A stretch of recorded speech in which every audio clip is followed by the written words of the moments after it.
Okay, I'm back. We're going to see if we have any better luck. I got a message from someone else that said it was fine on their end, so I'm I'm going to move forward and assume that the issue was on the receiving end of this, not the originating end. But let me go back to what I was beginning to share a few minutes ago.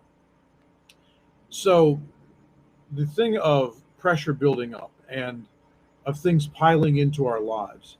And I want to give a different picture from usual. I think we normally tend to, whether we're really conscious of it or not, I think that we think about or or process the stuff that piles up in our lives as though it's things being laid one on top of the other and stacked up, and the pressure like that, all these things piling up.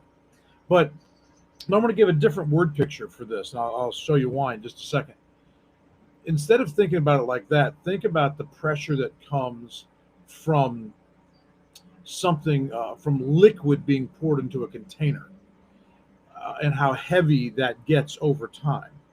A little liquid, no big deal. Have you ever had in your kitchen, maybe, or somewhere at use in your house or your office, a container that you occasionally put water in for some reason or another, but you rarely fill it full?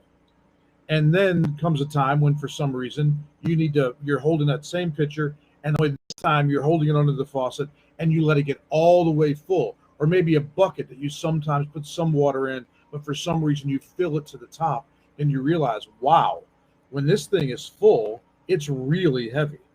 I want you to get that picture, because I feel like that's sort of what has been going on for so many of us. It's been little trickles from here and there, the occasional deluge, gush, whatever, but usually it's just another stream of pressure. There's what's going on regarding COVID. There's people we love who are either dying or battling illness, or walking out the journey of a loved one who's battling the illness. There is the political pressure, which is so intense right now. There is huge economic concern. There's your own personal battles. There's your own issues that come just as a genuine believer trying to walk faithfully before the Lord. There's still stuff going on with our families, like there's always been time immemorial. There's financial things that I could go on and on. We all have this. We're having grief and loss enter our lives, and it's not just from COVID or death, but grief and loss as friends move in and out of our lives, and circumstances and situations change. And all of these things add another stream. It might be relatively small, but it adds another stream of weightiness to our lives. And eventually you hit this place where you're out of capacity, and the weight, the burden of carrying all this stuff in the bucket of your life, if you will, can get overwhelming, but you don't really realize it. Okay, it's like this. Have you also ever had the situation where you tried to carry something that was full of a liquid, and it was fuller than you realized, heavier than you realized, and a lot more susceptible to spilling than you realized? So you start to move this thing, and all of a sudden you're sloshing stuff everywhere, whether that's a too full cup of coffee, or a big mop bucket or something you're trying to move around in your house. But you find out when it's something you're not used to doing, how unwieldy it is. And have you ever noticed this? That once it starts sloshing and rocking, it's there's really not much you can do until it just gets all over everything, and gets down to a more manageable level. Okay, that picture right there is a picture that I felt like the Lord gave me this morning, and showed me that I and many others have allowed way too much to fill up, and we're not really aware of how full our lives are, if you will, until we try to move around, and then what's in us starts sloshing over into our environment and onto the people around us and onto ourselves. And anyway, here's how the Lord brought this to me this morning.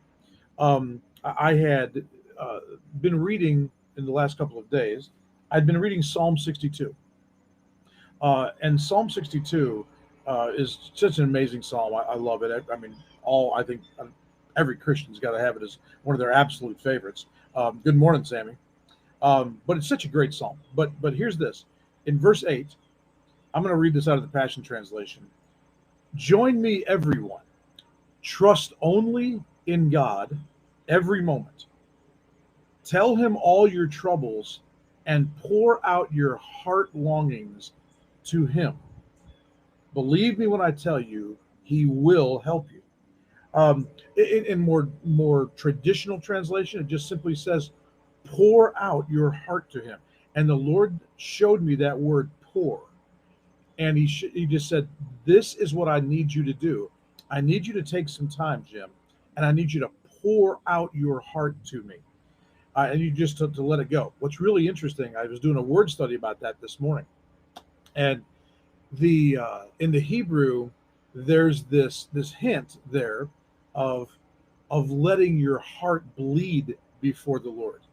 It's just sort of like, God, my heart is so heavy, and I'm just gonna bleed all over you for a while. Okay, here you go. This is what's in me. This is what I'm carrying around. Hi, Virginia. Um, and you pour out your heart to the Lord. As you're pouring out your heart to the Lord, clearly then the burden in you is being reduced, going down. The weight is going down. You're able to once again move through your life and the regular parts of your lives and the things that come into your lives without all this stuff inside you sloshing around and without being so unwieldy. I don't know if that word picture registers or resonates in you like it did in me this morning, but it really resonated in me. And I just began to realize the Holy Spirit was prompting me to think about this, how long it's been since I have really just poured out my heart. I mean, just talked through everything going on inside of me with him. And I pray all the time. Literally, I pray regularly and faithfully by God's grace. I pray for all kinds of things and all kinds of people and situations, and I pray for myself and my wife and my family. But that's not always the same as pouring out your heart. There is a place we need to be come to as children of God where we don't see prayer as just a time for me to whine about what I want or how I hurt. But at the same time, there needs to be a regular part of our relationship with the Lord where we are very honest about what we're feeling and what's going on inside of us, and we need to offload that onto him. What happens a lot of times is whatever offloading takes place is more accidental and it's messy. It's me spilling the mop bucket on the kitchen floor. It's me sloshing coffee all over my papers. It's me, sloshing the mop water on the people that come up near me, and getting their shoes all wet. It's not offloading it and pouring it out into the one who really can handle it all and who has resources to address it all. Whatever comes out of me, my God's got what I need. So, again, this is encouraging for me today, whether it is for you or not. I hope it is. But I want to really urge you to make some time specifically to pour out your heart to the Lord sometime really soon. Pour out your heart. Talk to him about all the frustrations may be related to COVID or politics or whatever's going on, nationally and so forth. About frustrations concerning prayers you've been praying, where you're not seeing, the answers you want to see and believe that he wants to give. Pour out your heart about pain or grief or loss or confusion. Just pour out the places you're angry. Pour out the places where you find yourself wanting to strike out, or lash out. Pour out about the places where you feel you failed, where you feel you're stuck. Pour out your heart. Pour out your heart about your relationships, about spouses and kids and extended family and friends. Pour out your heart about the places where you feel really sad. Just pour out your heart. Just make sure it's getting poured out to him. And I love what he says. He says, pour this out, and believe me when I tell you, this is the word of the Lord, he will help you. So often when we do pour out our hearts to other people, even really well-intentioned people, I've been on the receiving end of this thousands of times, I feel like, as a pastor. People have poured out their hearts, and I had very little I could actually do for them. I had very little to give them, other than I could commiserate and express compassion. But we are invited to pour out our hearts to the one who says, I will help you. So there's my encouragement for you on this Thursday morning. I hope it blesses you. And thanks for hanging in there through the technological issue at the start. Love you guys so much. I look forward to seeing a whole bunch of you this weekend.